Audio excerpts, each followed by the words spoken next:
We're still here. You right? Yeah. Okay, cool. On today's show, we've got Alex Honnold goes a rope soloing in Yosemite, Jonathan Siegrist finally ticks off a long-term project, and we've got some first ascents from Alaska. And we've got some big news coming out the shop, so stay tuned for that. First up, we're going to introduce this guy. This is... Hi, I'm Milan. Milan is going to be helping us present the show when Teresa's away, and sometimes when I'm away, you'll step in with Teresa, right? I hope so. Let's hope so. So first up, should we kick off with the news? Yeah, let's go. What should we do? We can start with Alex Honnold, maybe. Why not? Last week's free solo of the East Buttresses was just a warm-up for Alex Honnold, who set a new record of rope solo up the 3,800 feet of Salathé Wall. A 35 pitch, 513B, was first climbed in 1961 by Royal Robbins, Chuck Pratt and Tom Frost. It was first free climbed in 1988 by Todd Skinner and Paul Piana, who swung the leads over a 9-day period. The overall fastest time is 4 hours and 55 minutes by Alex Honnold and the late Sean Leary. According to his Instagram, Alex says, "I fully rope soloed 7 pitches I think, and daisy soloed, back looped, many little sections here and there. I wound up setting a new speed record of 11 hours and 18 minutes. So Mr. Honnold is now using a rope. Yeah, he has changed. Now that he has kids, maybe. Yeah, exactly, yeah.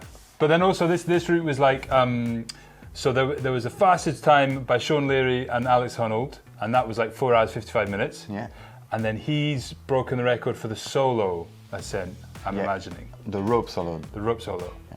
And it's not just like a free climbing grade, which is 513B, but there's also an aid grade as well. And the aid grade is 59C2. Who understands aid grades anyway? But it's pretty cool that it's got one as well. And the fact that he's now using a rope, I think is a good thing. Trying a few different things. Yeah, be a bit... I think you're not especially freer, maybe in your mind, when you're using a rope. Yes, true. I guess like it's kind of that thing where you can just manage it all by yourself. And like he was doing that before with the free soloing thing, but it's more of a it probably feels more like an adventure to him. Yeah, I'm a bit more relaxed, I think. You don't have to be 100% sure all of the time that you're not gonna fall, even if I'm sure he still has that in mind. Yeah. But you can relax at some point. You can be at the belay station resting a bit, so it's not exactly the same. Yeah, and I think the climbing industry is probably breathing a big sigh of relief. Yeah, I hope that is not so much of a big risk on its biggest star. Speaking about bigger stars, let's head to Las Vegas, where Jonathan Siegrist has been getting incredibly busy. After a season-long effort to climb one of his hardest projects to date, Jonathan Siegrist has finally climbed his project, naming it Anemology, and giving it a grade of 9B. The climb is situated at Utah Hills in Utah, close to his home in Las Vegas. Jonathan was prepared for the climb to be a multi-season project, but in spite of a split finger and some weeks where it looked out of reach, Jonathan suddenly started to make progress on the route, and finally on the 21st of May he made the ascent. So Jonathan, good to see him back on the 9B counter. Do you understand the 9B counter? I understand the 9B counter. Did you do your homework? I did my homework. There are a few of them on the 9B counter. It wasn't there yet. I like the way you're scrolling down the 9B counter on your computer. So anyway, he gets on the 9B counter, which is exciting because it's been a while since he's been there, and this is the first ascent 9B as well. Yeah, first time done, and next to his hometown, so nice for him. Yes. So do you reckon he went and did a bit of gambling afterwards? I'm not sure, it was already gambling trying it. Anyway, speaking of places a bit close to home, we've got news from... Fontainebleau. French climber Camille Coudert has made an ascent of Jack Under the Box in Fontainebleau and has suggested an upgrade of the route to 8C from 8B+, which is from V14 to V15. Camille has previously climbed Soudain Seul, the legendary 9A boulder in Fontainebleau, so one would assume that he is well qualified in grading Font routes. Kilian Chabrier made the first ascent 3 years ago, giving it the grade of 8B+, and Camille, who was trying the route with him at the time, was in agreement with the grade. But after 3 years of experience, Camille has decided that with the second ascent should come an upgrade. We'll wait to see what the next ascensionist has to say. So on the great debate of pronunciations, we now have a, albeit Belgian French speaker, to give us a proper version of how you should say the word Fontainebleau? Whereas before I was saying Fontainebleau, it actually is... Fontainebleau. Yeah. And it really depends. International climber most of the time call it font, when local climber call it blow. Blow. You're not allowed to do that, sorry. Anyway, it's good to see that this guy's back on track. It's been a while. It hasn't been too long, but basically the fact that because he did Sudan Seoul as well. So yeah, this guy is... He has already done top of his game. Lots of 8B and 8C and 8C pluses in Fontainebleau. He's staying there most of the year. Yeah. So really, really strong outside front climber. Speaking of other strong climbers, but in slightly different disciplines, we're going to head over to Alaska next. Planet Mountain reports that there's been some first ascents in the Alaskan ranges by American alpinists Fred Caloggero and Joseph Hobby. Between the 24th and 28th of April, the pair made first ascents on Mantok 1, a route they called Small Talk Couloir, only the second ascent of the mountain. And shortly afterwards, they made a first ascent of a new peak they named Mount Charles, via the route Spectra. Head to Planet Mountain now for a full write-up of their adventures.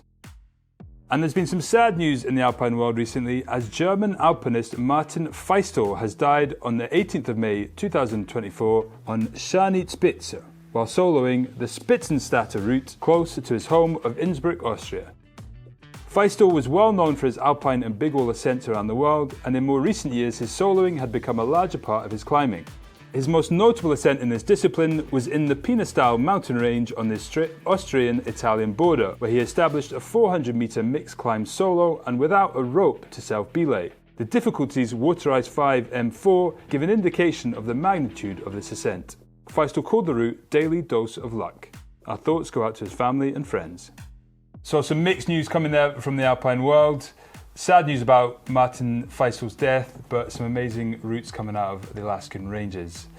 Next up, 9B counter.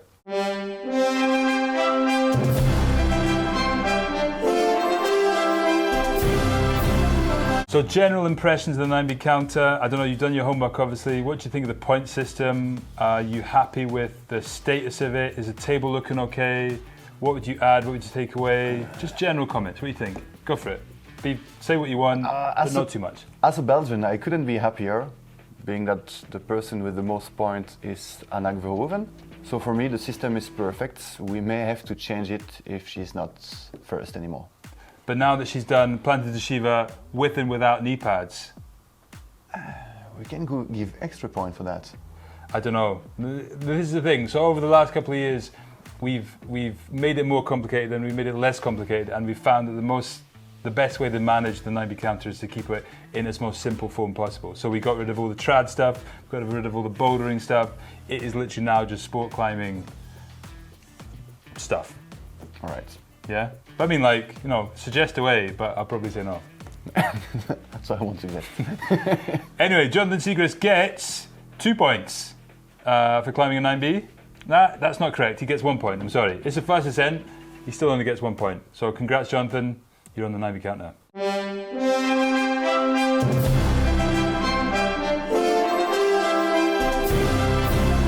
Okay, so what perhaps could be the most exciting part of the show, it's the shop segment.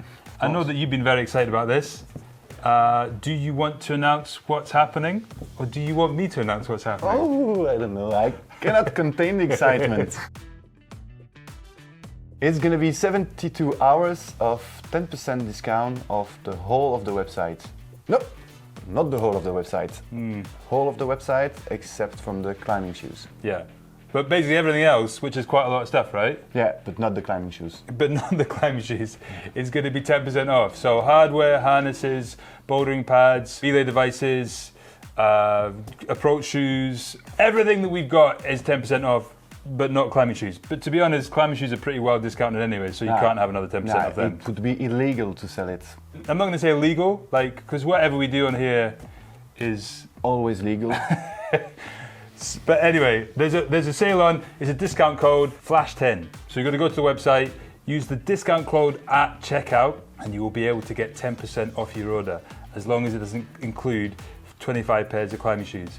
Even if it does, if you add like a little bouldering brush, you'll get 10% off the bouldering brush. Next up, we've got media. And the guys have been away in the Lake District. Sebastian, the cameraman, and Teresa, the presenter, went to the Lake District to film some stuff at the Arc'teryx Academy. Here's a little clip.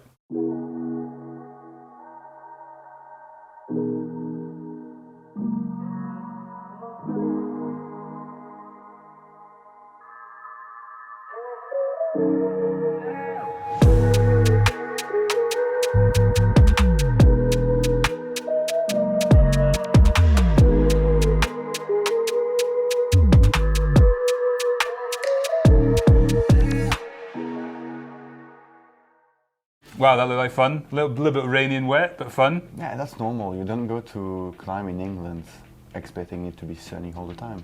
That is a European perspective of the UK. Next up, we've got a little bit of an interesting documentary, a two-part documentary about route setting. Teresa went over to Germany recently and spent some time with some guys who are getting ready for a competition.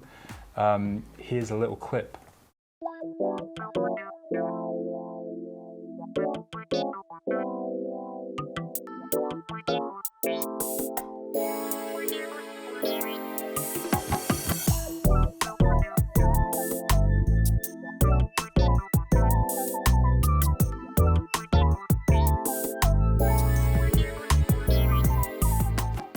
That looks very exciting. Route setting. Did you ever go route setting? I've never tried, but I really want to try.